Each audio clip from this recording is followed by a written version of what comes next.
as Israeli Prime Minister Netanyahu decides whether to attack Iran, and specifically whether to destroy Iran's nuclear facilities. Trump is telling him to strike now.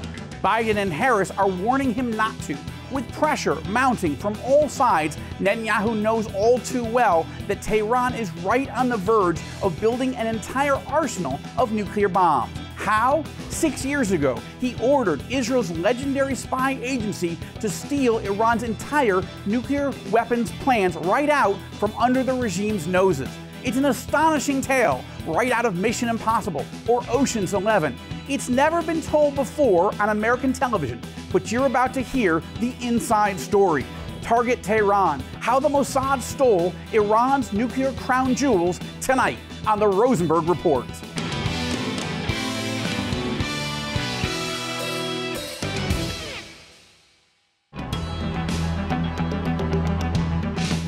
Good evening. Tonight we're going to show you something that the world has never seen before. On April 30th, 2018, Israeli Prime Minister Benjamin Netanyahu appeared on a live television broadcast and made a presentation that shocked his nation and the world. Tonight, we are going to reveal new and conclusive proof of the secret nuclear weapons program that Iran has been hiding for years from the international community in its secret atomic archive. We're going to show you Iran's secret nuclear files. Good evening and welcome to the Rosenberg Report. Tonight, for the very first time on American television, you're going to hear the astonishing but true story of how Israel's legendary spy service, the Mossad, stole Iran's nuclear crown jewels right out from under the noses of the Iranian regime in the heart of its capital.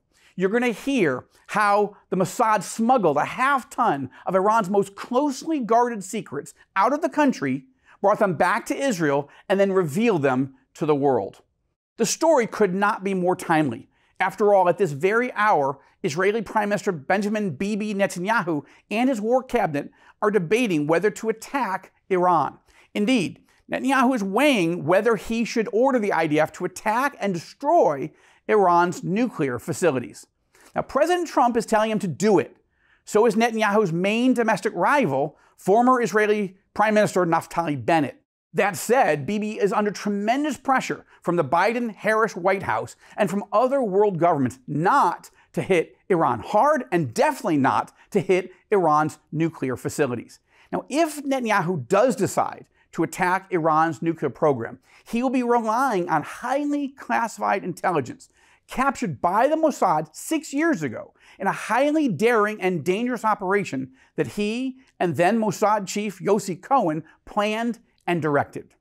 And that's why tonight's program is so important. You're going to hear from Netanyahu himself. You're going to hear from former CIA Director and Secretary of State Mike Pompeo, and from Yonah Jeremy Bob and Ilan Evyatar, two respected Israeli journalists who have written Target Tehran, a spellbinding and must-read book that first revealed the details of the Mossad's brilliant heist to the world.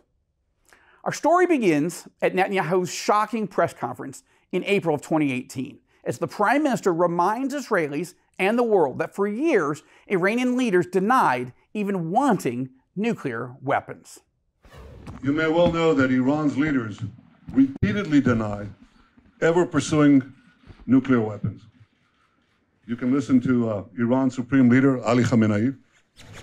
I stress that the Islamic Republic has never been after nuclear weapons. You can listen to Iran's President, Hassan Rouhani. Nuclear weapons and other weapons of mass destruction have no place in Iran's security and defense doctrine and contradict our fundamental religious and ethical convictions. This is repeated by Iran's Foreign Minister, Javad Zarif. We didn't have any program to develop nuclear weapons. Anyway, we consider nuclear weapons both irrational as well as immoral. Well, tonight I'm here to tell you one thing. Iran lied. Big time. As Israelis and the rest of the world watched in stunned amazement, Netanyahu explains that Israel has somehow obtained Iran's most tightly guarded secrets, its very plans to build an entire arsenal of nuclear bombs. After signing the nuclear deal in 2015, Iran intensified its efforts to hide its secret nuclear files. In 2017, Iran moved its nuclear weapons files to a highly secret location in Tehran. This is the Shorabad district in southern Tehran. This is where they kept the atomic archives, right here. Few Iranians knew where it was, very few, and also a few Israelis. Now, from the outside, this was an innocent-looking compound. It looks like a dilapidated warehouse. But from the inside, it contained Iran's secret atomic archives locked in massive files. Actually, they're a little bigger than this, okay? A few weeks ago, in a great intelligence achievement, Israel obtained 1/2 ton of the material inside these vaults. And here's what we got. 55,000 pages. Another 55,000 files on 183 CDs. Netanyahu refuses to say exactly how he's obtained Iran's most closely guarded files, but he does say what's in them. Here's what the files included: incriminating documents, incriminating charts, incriminating presentations, incriminating blueprints, incriminating photos, incriminating videos, and more. We've shared this material with the United States, and the United States can vouch for its authenticity.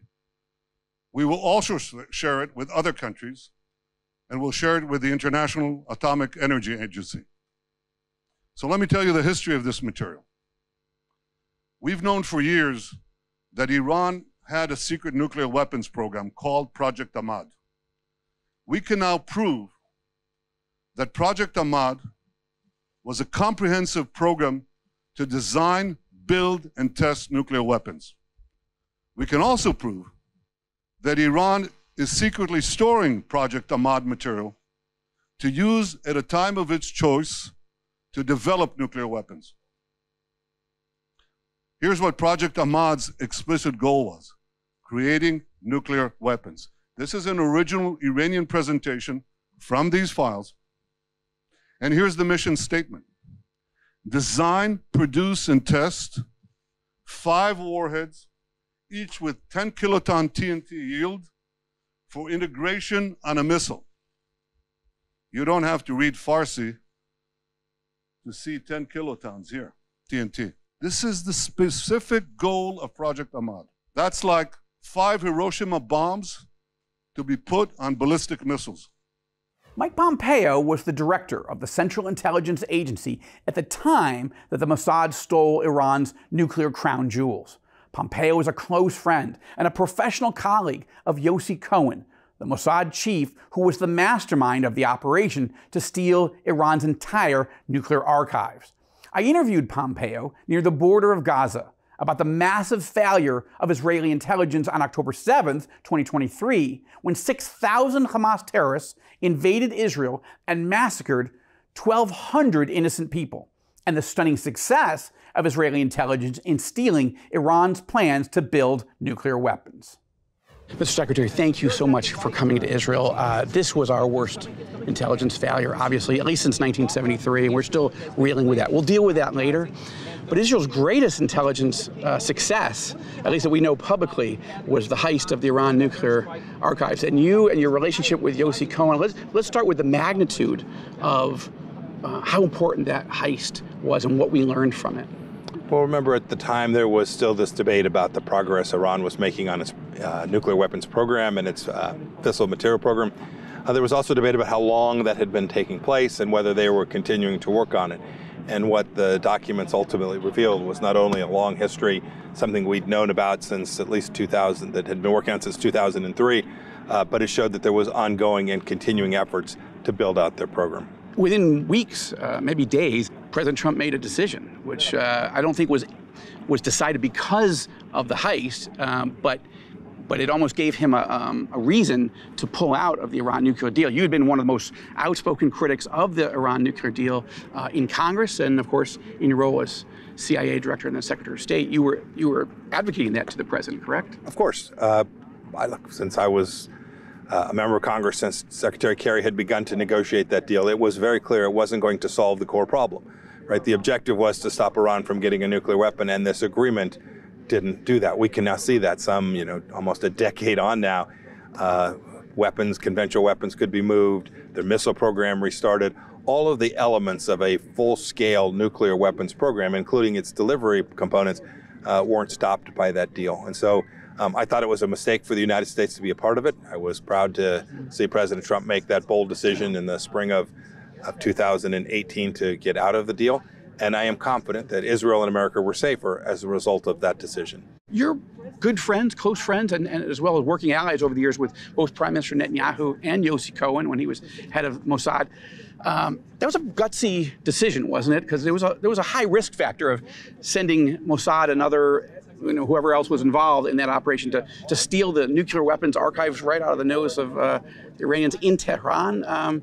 Describe how you saw that from your vantage point, your unique vantage point. Yeah, I can't say much, to be honest with you, as I was the director at the time, other than I think the whole world can see pretty plainly this was intelligence at its finest, intelligence collection at its finest, a deep program determined to do something important, to deliver not just information for the sake of information, but information that Israel needed to have, is information that the United States and the whole world ultimately needed to see. And there was enormous excellence demonstrated by what took place there. So where's this going, and when does Iran pay a price? Well, look, the responsibility is to deter. And to get to deterrence, you have to get to the decision maker. And the decision makers don't sit in Gaza, they don't sit in Lebanon, they don't sit in the outskirts of Baghdad, they sit in Tehran. And so it's those people that need to be deterred. It's their decision-making process that has to be altered, impacted, affected. You have to convince them that the cost of mayhem and chaos and terror exceeds the benefits. That's what we worked on in the Trump administration. Our core element was to deny them the capacity. We had them down to less than $5 billion of foreign exchange reserves. They now have, I think I've seen numbers as high as $18 or $20 billion. They are a wealthy nation compared to where they were just 3 years ago. And we can see where that money flows. To the extent we fail to enforce sanctions, to the extent we fail to impose any costs for the terror that they're imposing on the world, I think it emboldens them. It creates in their mind the perception that they can move freely about the world and do the things they want to do. Sure, there's absolutely a risk they'll use this time to continue to accelerate their nuclear program as well. Given what we saw here, it's a pretty chilling reality of it. How it could be that much worse for Israel and for the United States and the region. Imagine conducting these hostage negotiations in light of an Iran with a nuclear capability. As difficult as that is today and as necessary as that is today, it would even be more complicated. Thank you for your support for Israel, love for Israel, both as an American, as a Christian, and as friends. Thank you. I appreciate it very much. Bless you. Coming up next on the Rosenberg Report, how exactly did the Mossad break into the facility housing Iran's nuclear secrets? How did they break into the massive vault? And how did they get a half-ton of top secret material, Iran's nuclear crown jewels, out of Tehran and back to Israel? Find out when the Rosenberg Report continues on TBN right after this break. But first, I want to say that in Israel's darkest hour, a lot of people are asking me, how can we help? How can we support Israel in its time of greatest need and be part of that biblical mandate found in Genesis chapter 12, verse 3, where God is speaking of blessing those who bless the people of Israel, the descendants of Abraham, Isaac, and Jacob. Well, a great way to do it is to partner with our sponsor of today's edition of the Rosenberg Report, ARTSA. Go to artsabox.com. Use the discount promo code RR15, Rosenberg Report 15, to get a 15% discount off the price of your Artza box. They are literally a taste of the Holy Land, and they come directly to your home in a beautiful box that contains potpourri, a range of all kinds of products made in Israel by all kinds of Israeli artisans, entrepreneurs, and small business owners. You're going to love them for yourself, for your family, and they make great gifts as well. Check it out. Go to artzabox.com, use the discount code RR15, Rosenberg Report 15, and I have no doubt that you'll love these boxes, these Artza boxes, as much as Lynn and I do. On the night of January 31st, 2018, a team of agents under the command of the Mossad, Israel's famed intelligence service, pulled off one of the most spectacular exploits in the entire history of espionage. After months of meticulous planning, endless hours of sophisticated electronic surveillance, and the risky infiltration of Israeli agents into Iran, the Mossad team broke into the secret warehouse where Iran's nuclear archives, containing the full record of its efforts to become a nuclear weapons power, were kept. Working throughout the night, the Mossad team loaded the archive onto trucks and, avoiding the watchful eyes of the Islamic Republic's security apparatus, smuggled it across one of Iran's porous borders and eventually to Israel. So begins the fascinating new book just published in paperback, Target Tehran: How Israel is Using Sabotage, Cyber Warfare, Assassination, and Secret Diplomacy to Stop a Nuclear Iran and Create a New Middle East. I recently sat down with its authors, Yonah Jeremy Bob and Ilan Evyatar, both highly respected Israeli journalists, to get the inside story that they first broke to the world. Yonah, thank you so much for sitting down with the Rosenberg Report. I was absolutely fascinated with the book that you wrote with Ilan Evyatar, Target Tehran. It describes the most dramatic heist in probably in intelligence history. It does feel more like an Ocean's 11 film than reality. So I want you to walk me through how that heist came about. It was the best heist by an intelligence agency in modern history because they got the physical files, right? This wasn't just Mission Impossible with a thumb drive. They got truckloads of the physical files, and they brought those physical files back to Israel. And that was part of what was remarkable. Aside from getting all of this in the heart of Tehran, under the nose of all of the Islamic Revolutionary Guard Corps, all the secret police, all of that, they found out Iran was going to develop not one, but 5 nuclear weapons. That was black and white in the plan. They found out 5 specific sites where they were going to test the nuclear weapons. They knew exactly where those sites were going to be. People know that it gave, then President Trump the ability and the smoking gun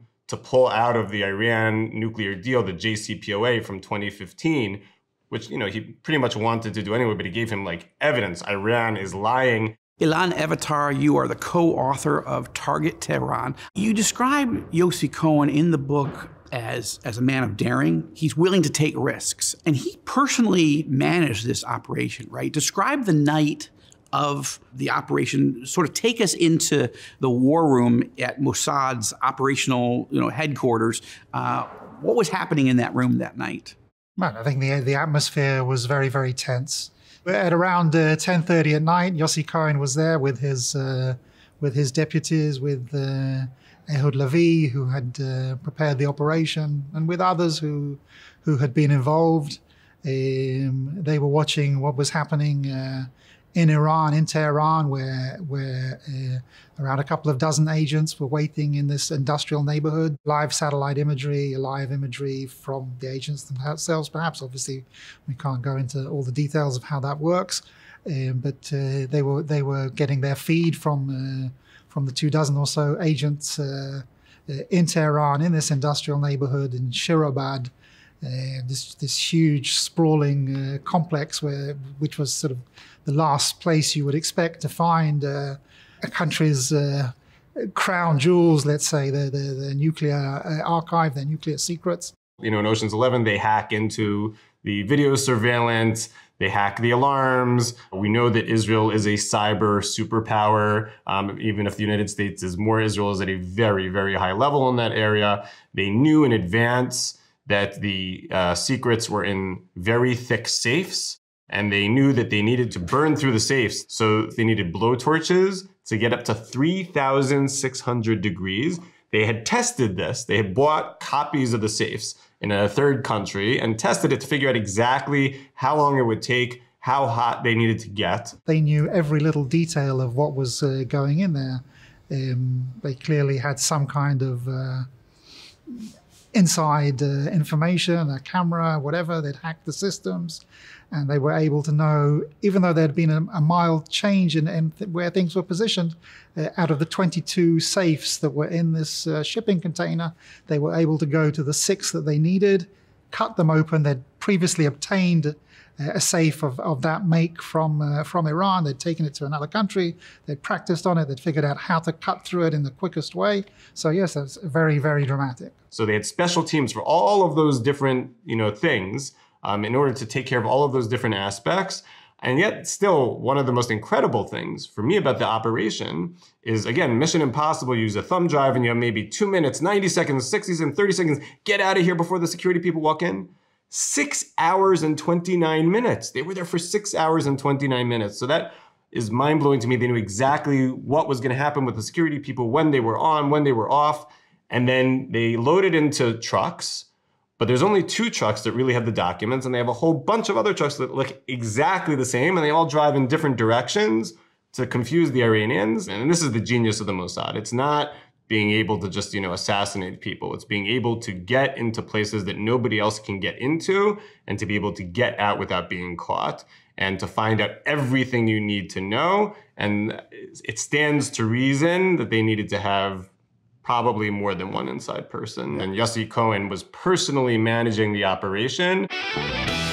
Coming up next on the Rosenberg Report, who is Yossi Cohen, the Mossad chief who was the mastermind of the most astonishing heist in the history of Israeli intelligence? And is he gearing up for his next big mission to be elected Prime Minister of Israel? Find out when the Rosenberg Report returns on TBN right after the break. Let's take a moment and talk about the dramatic decision that both Prime Minister Netanyahu and then Mossad chief Yossi Cohen made to take such a risk.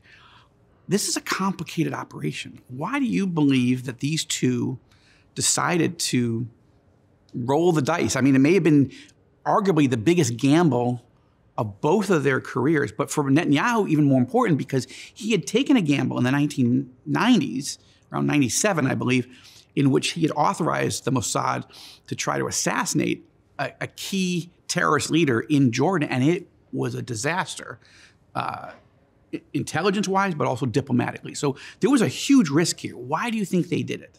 Well, as you say, Netanyahu has a reputation for caution, especially in the wake of the failed attempt to assassinate Khaled Mashal, and Yossi Cohen has a reputation for daring. But one thing the two agreed on is the need to use intelligence as a tool of diplomacy, because they both really wanted to push the United States out of the JCPOA, which had been signed in 2015. Yossi Cohen is a unique figure within Mossad history for a couple of reasons. One is the leaders of Israel's security establishment always came from sort of the secular kibbutz, urban population, and Yossi Cohen is originally religious. He grew up in Jerusalem. He went to yeshiva high schools. He sort of has that sort of more right-leaning background, more connected to sort of land of Israel, to Israel's rights over Judea and Samaria, or the West Bank, however you wish to call them.